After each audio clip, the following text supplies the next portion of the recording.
Before we jump into today's show, I've got a really exciting announcement to make. The autumn cohorts for Start Your Podcast group program are now open. There are 5 dates between September and October, and it's a 6-week program that will get you launched before Christmas. So if podcasting was on your to-do list this year, if you really want to get your podcast up and done by the end of 2023, then come and join me for one of those cohorts and let's make it happen.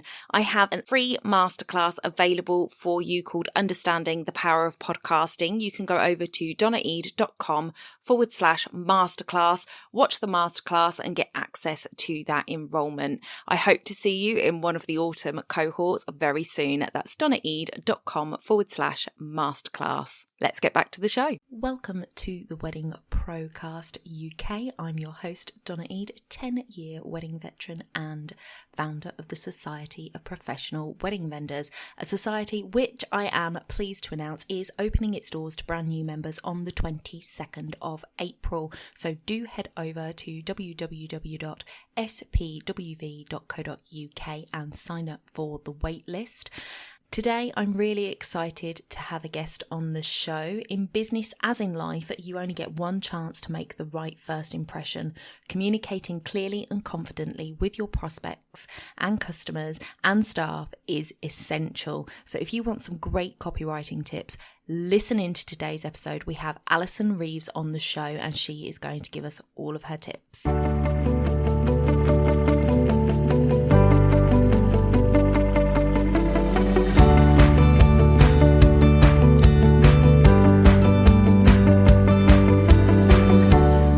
Back to the podcast, everybody. I am so excited today because we have Alison Reeves with us and it is going to be a really, really cool episode. We're going to be looking at copywriting. Don't turn off if you think, oh my God, I don't want to know about it, because you need to know about it. It is important for your business. So Alison, welcome to the podcast. Thank you so much for coming on. Tell us a little bit about yourself.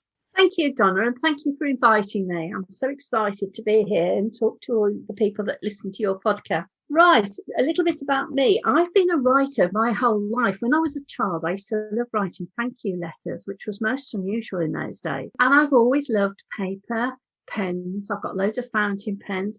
And when I sort of fell into work, if you like, I always gravitated towards that side of things. So I ended up, my sort of early jobs were around writing. It was all about sort of processes and procedures. It sounds a bit dry, and it actually was. But throughout my career, I've always been doing that sort of thing and training people to do it and writing the documents, writing training materials, writing this, writing that, writing the other.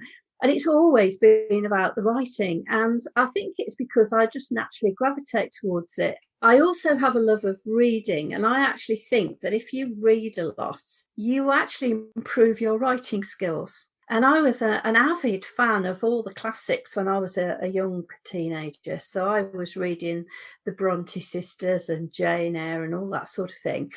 And there's something about that sort of writing that helps you absorb how writing should be. It's a little bit different with business writing in some respects, because I had to learn to be concise and to the point and all those sort of things. But essentially, I've just spent my whole life writing and I absolutely love it. And I enjoy supporting other people and helping them to get their message across to their clients, to their customers and their suppliers even, just communicating in a way that everybody understands what you're trying to get across. Mm-hmm. Yeah. So that's it in a nutshell. In a nutshell.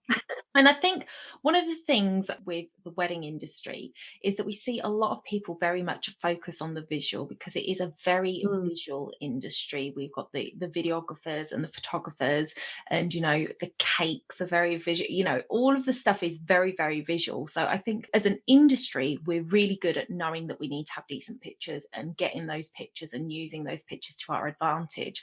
But I think sometimes where we fall down is the copy. And that's, on anything from our websites to, our social media accounts to emails and things like that, that we just kind of fall shy on that because we rely quite heavily on the imagery. I think it could be the key to hooking those people in, because if they are looking at your images and they're loving their images, but then the writing doesn't sort of match the images, I think you could lose a lot of people. So I think by actually focusing on your copy a little more, you could get those customers to actually pick up the phone and ring you and make that appointment. So I think it's really, really important. I think it's so true, because I think what a lot of people in your industry do is they tell the most beautiful stories with imagery, don't they? Yeah. The thing is, can you tell that story in words as well?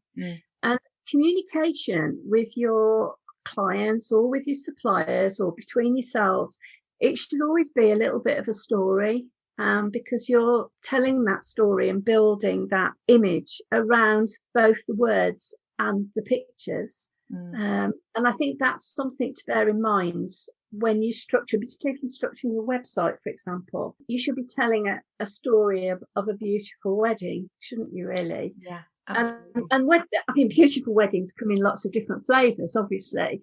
So, and that's another thing that you can do, is you can change the flavour up slightly for different types of clients. Yeah. So that's a very good point, actually. Yeah. So I'm going to try really hard to stop using the word actually, as I think I've said it about 20 times already. I don't know where we all have favourite words, don't we? It's not one of my normal favourites. I don't know where it's come from. So what I'd like to look at is if you can tell us a few of the biggest mistakes you see, perhaps like on websites and in social media copy, that people kind of make, that they're not really, maybe aren't even aware that it's a mistake that they're making. Well, the first big thing, and it is a massive thing in all types of business writing, is a lot of people talk about themselves and not about the clients. So one of the really most important things that you want to do is imagine the person that you are writing for. Imagine that you're talking to them, and try and get what I would call an avatar in your head. So think about what that person looks like, thinks like, what their interests might be. So think about your favourite clients, if you like, and imagine that you are talking to them. So that's the first thing, because everything that you talk about should relate to them. If you start talking about your business and not about them, they will disappear. So you get 3 seconds when somebody lands on your website, and to a large extent, possibly even less time than that on social media when people are scrolling.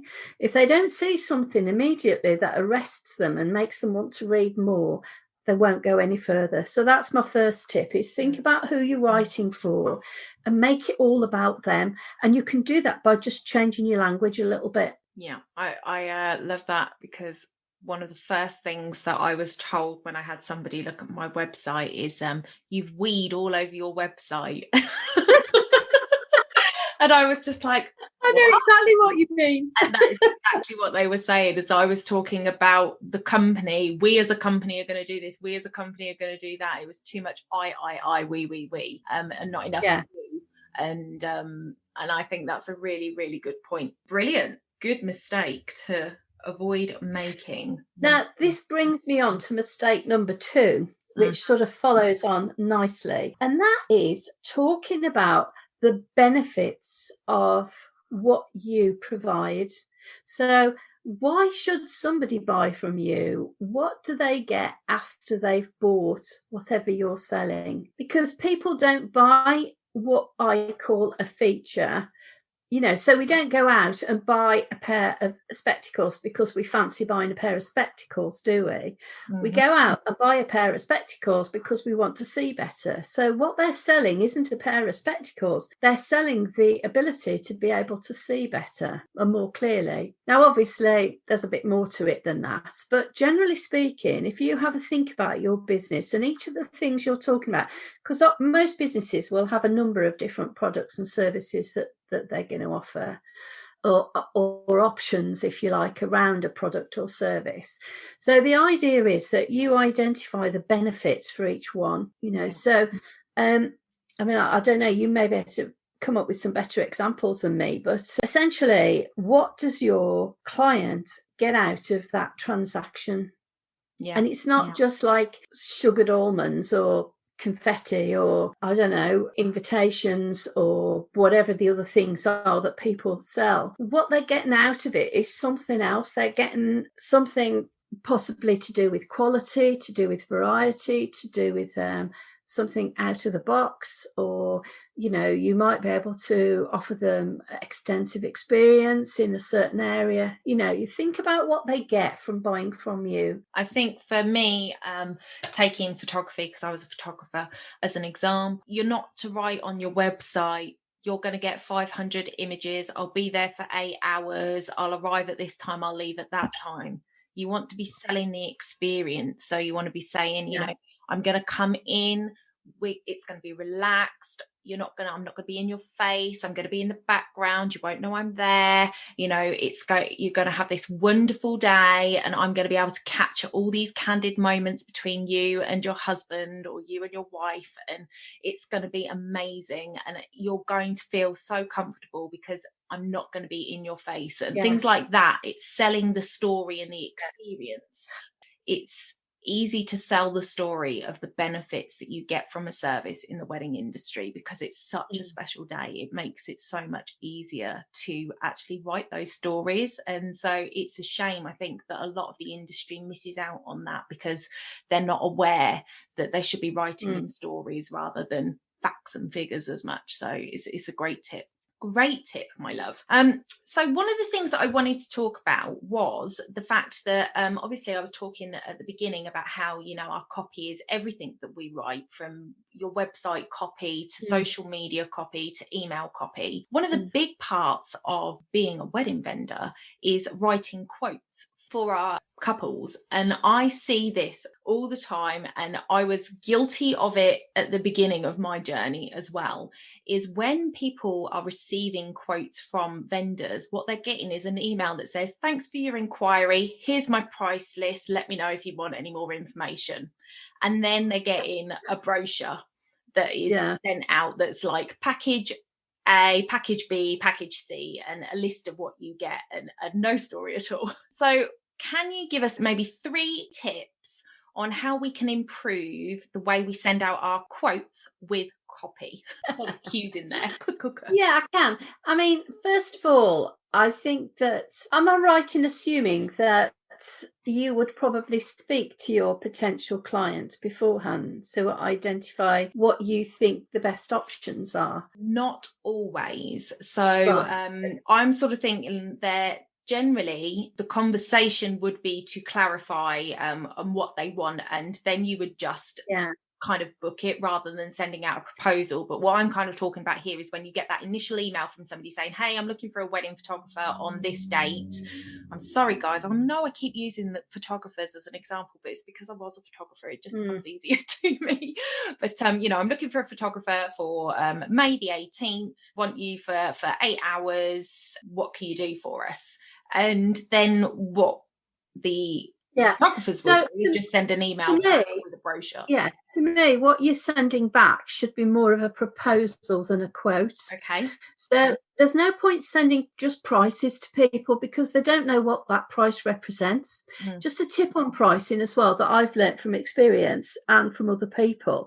If you give them 3 price points, most people will go for the middle one. Yeah. So try and make sure your middle price point is the one you want to sell. And you can often adjust that depending upon your products and services. But what people need to know, what do people need to know? Well, first of all, they want to know if they can afford the product and service that you're going to be selling, because a lot of people don't put prices on websites. So generally speaking, people want some sort of an idea of what it's going to cost, because they need to know if they can afford you. I know that sounds crazy, but that's what it is. Most people have got a budget for their wedding and they want several things. They've got a lot of things to buy. So they've got to decide which things they're going to spend the money on, and which services and which products and all the rest of it. So that's the first thing. Make sure you're really upfront and clear about what your pricing is and what your terms and conditions are. That's the other thing. So they understand exactly when you expect to be paid and that type of thing, because you cover yourself that way from a business perspective. But the other thing is, what they need to know is, why should they buy from you? So once they've got over the price point, then there could be 6 different people who can provide that particular service to them, to the bride and groom. So why should they choose you rather than somebody else? What is it that you can offer them rather than somebody else? So that should be one of your headings, is why choose us? Always at the end of your proposal, ask for the business. So I usually put something like the next step or something like that as a title. And then I say, basically, I'll say, if you like what you see, this is what I'd like you to do to take this further. Now, that might be a phone call. It might be a Zoom call.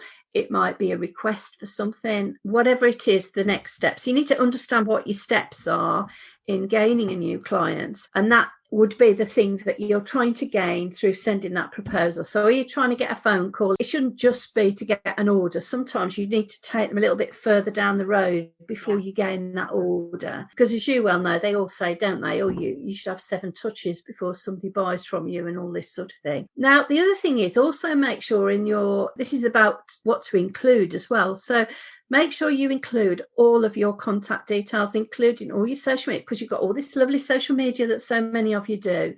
And they want to go and check you out. They want to go and find your website. They want to go and find your social media. So in a written document that you send to somebody, you can't always just do it, as a click. Sometimes you might have to type out your Facebook page, or you could actually put a graphic or an icon and put a link behind it that they just click it if it's a PDF or something like that. But if they print it out, for example, they may print that proposal out because they may go and talk to their parents about it, or their extended family, or their friends. Depends what their circumstances are. Or he or she may print it out to discuss with their partner. You may decide to sit down and just have it all on a table and just go through it all that way. So I always say to people, put the long format and the short format of all your links and stuff, so people can really find you easily. So that's the other thing. Lay it out well. Now, another thing that is a big tip for me is to be very clear and concise. So don't ramble, because you can often get as much detail in a 3-page proposal as you could in a 6. But are people going to read 6 pages? That's the other thing, is try and be really clear and concise. If you end up doing a bigger document because you have a lot of things that you need to provide them with, and the more expensive the service in some respects, the longer the proposal should be, because people are looking for something commensurate with the sort of payment that they're making. Well, then I'd have a table of contents at the front, for example, and things like that. So those are the sort of things that I would look at. So again, you've got to include your benefits as well. Not just why buy from us as a business, but why buy this particular product? What will you end up with at the end of it? So those are 2 completely different things. And why buy as a business? It might come down to your experience in the industry. It might come down to particular connections you have that you can buy certain types of products. It might even be certain types of colour schemes you can get your hands on. Everyone is different in what they can offer. I'm just thinking about not just their price point, but how they get on with you. They'd probably get it down to 3 quotes or something like that. But if they've got any sense, they'll probably talk to each of the 3 people and think, who do I want to work with? Now, this may depend on how much involvement you're going to have in their big day. It might be that they're just buying something like sugared almonds, in which case they just order them and that's it. Or there might be a choice of colour, there might be a choice in the way they're wrapped up or presented or something like that. But if they're dealing with somebody who's going to do a video or who's going to do their photographs, as your example, then that's somebody they've got to work much more closely with. And there might be an element of making sure that you gel, if you like, as a supplier and a client. You know what it's like. Sometimes you find some people easier to work with than others. And yet person B will find somebody else who they prefer to work with. It's just human nature. So those are some of the tips. Yeah, absolutely. I think that's such a good sort of stable point to sort of start from when you're looking at your proposal, because I feel like a lot of people do miss a trick. And sometimes as a potential customer, it can come across as, do you even want my business?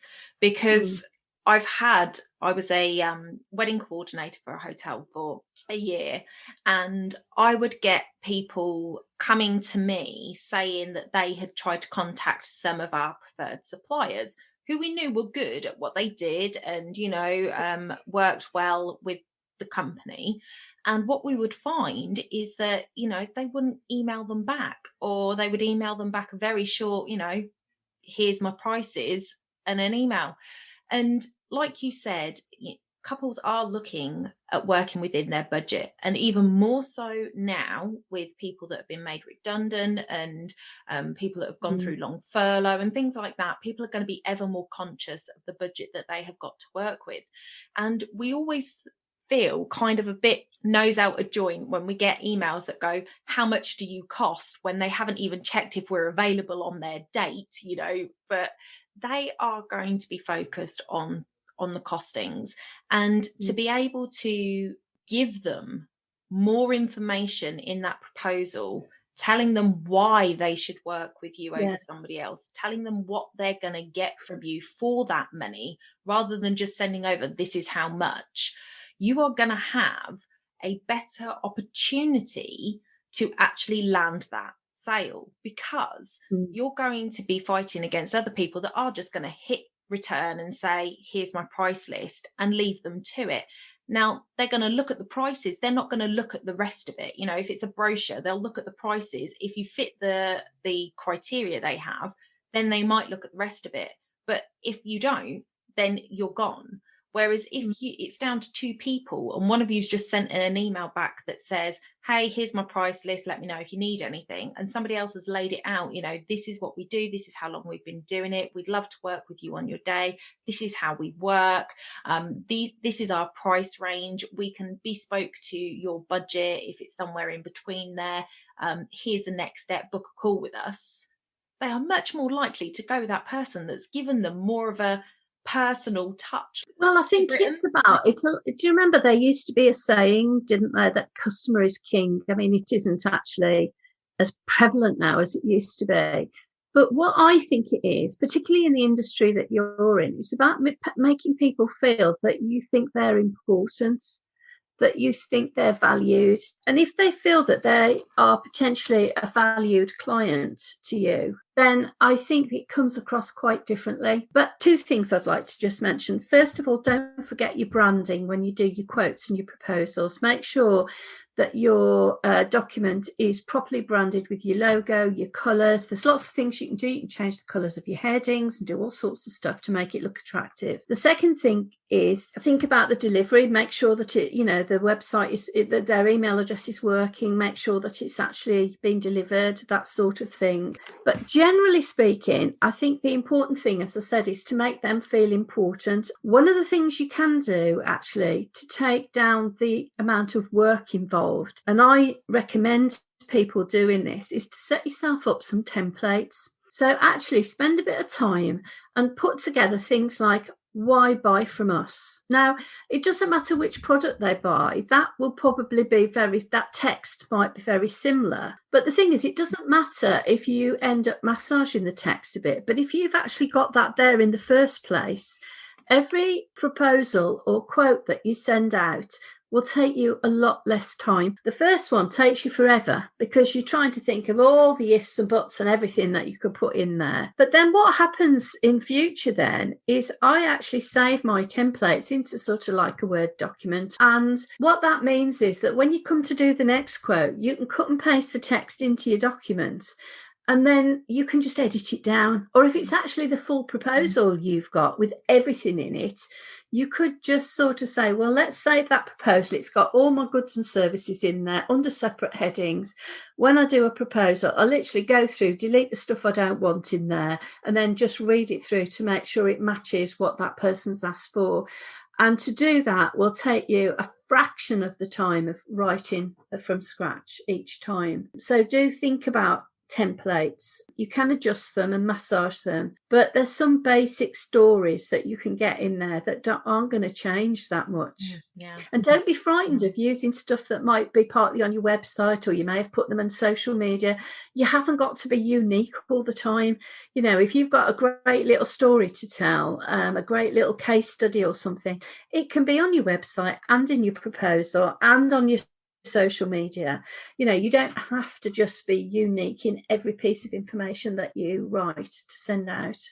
Yeah, that is such a good point. And on the template thing, it's something that I've spoken about before on the podcast, and I speak to my members about, and that is having systems in place, automated systems, especially with email, because it can take so much of our time up. So just having that, and exactly what you said is what I would have said, is to have a template, one that you can just copy and paste from the bits that you need, and then you can personalize the beginning. You can go in and edit things throughout that you can apply to them given the information they've given you, and it can be completely personal, but it's got all of your information in there because you've already got it written, and it can make it go so much quicker. And then that in turn is going to put you ahead of the game, and then you can instantly put that email into your follow-up database, your follow-up system, and have it automatically send them an email 3 or 4 days later and say, hey, just checking in that you got the proposal and that you've got everything that you need. Let me know if you need anything else,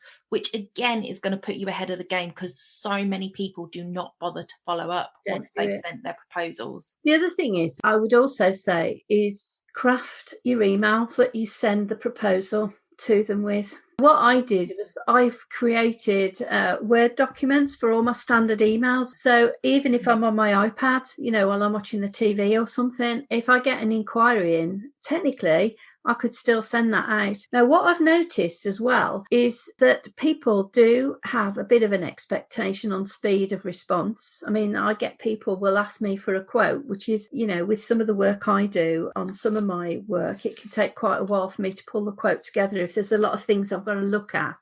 And literally, like an hour later, they'll send me another email. Haven't you done that quote yet? And I'm like, hang on a minute. It takes me longer than that to do the quote. You know, people can be impatient. And my view is that if you've templated all this stuff, theoretically, you can get back to people pretty quickly without it being too onerous for you when you're running your business. And I just think it gives you that element of speed. Whereas if somebody else is sitting there writing it all out from scratch each time, that's going to take them forever, isn't it? Yeah, exactly. That was so good, Alison. Thank you so much for that. So I'm just going to briefly go over what Alison said there. She said to be upfront with your pricing and your terms and conditions in your proposal so that they're not left wondering. Have that section, why should they buy from you? So talk about your experience and what you can actually give to them. And on top of that, the benefits of why that experience is so important. What's that going to do for them as the end user? Ask for the business. So put in a next step, whether that is book a consultation, book an appointment, book a Zoom call, you know, whatever it is, give them that next step and give them the ability to do that step easily. And then make sure that you're including all of your social links. And, you know, Bitly is great for that, to be able to give them something short to go to your Facebook page, so you don't have to have facebook.com, blah, blah, blah, blah. So use your Bitly links. Have those so that they can read them and type them into a PC if they've printed it off, but also have clickable links so they can go straight through. Be clear and concise and don't ramble. Don't forget to include your branding on your proposal and make sure that it's going through okay, that it's been delivered to them so that you can follow up if you need to. So absolutely spot on tips there. Thank you so much, Alison. I really appreciate that. Pleasure. As a last thing, have you got any resources that you think that would be useful for people? And how can they then contact you if they want to know more about your services? You can get books on copywriting. One of the classics is the Copywriter's Handbook, which you can find on Amazon. Unfortunately, I haven't written my own book yet, so I can't promote that. I am in the process at the moment of putting together some training for writing skills. So obviously people can get in touch. I've got a download that I can offer people, which is on my website, eaglewords.co.uk. And basically it's tips for writing your website and what you should put on the various pages and what works, what doesn't work. It's quite a detailed book. And then if you sign up for that, then you'll get 5 follow-up emails with a lot more information in them as well. So that might help people, because there'll be lots of tips and stuff like that in there. And the other thing is, if you are on my sort of list, if you like, I'll tell you what, I'm not a great one for sending loads of newsletters out. I never seem to find the time. So you won't get bombarded with stuff from me. But you'll get the first follow-up emails. And then what I will do is let everybody on my list know once my training is up and running. So there'll be affordable training courses that you can actually buy and do in your own time. That might help people. And I'll probably try and break those down into particular types of documents as well, which might help. I'll probably do one around proposals and quotes, because that seems to be quite a big area for people. The other thing to bear in mind as well is case studies. I don't know whether anybody is likely to write any, but I also do those, and I've got a template for those as well on my website. So have a think about that. If you're interested, obviously you can get in touch. I'm on Facebook, as you might expect, under my name as well as my business name. So if you just put Alison Reeves in there, there's links there to my Facebook pages. I'm on the website, eaglewords.co.uk. I do have an Instagram account, but I usually just look at pretty pictures and things on there, I'm afraid. Yeah, a lot of people do on Instagram. But it's all under my name. So you will find me from my website is probably, I like to say to people that your website should be the home of your business, and all of the links out to all the other things should come from your website, because you own it. Yeah. And so if you find my website, you will find the links to everything else from there. Brilliant. Well, we'll make sure that all of those details are in the show notes. So you can head over to the website www.spwv.co.uk/blog, and you will find the podcast right there at the top of that, and all of the details will be in the show notes for you. So yeah, do head over and connect with Alison, because she's got some great information for you there and some freebies that you can download as well. So that would be great. And we will see you guys again next week. Bye for now.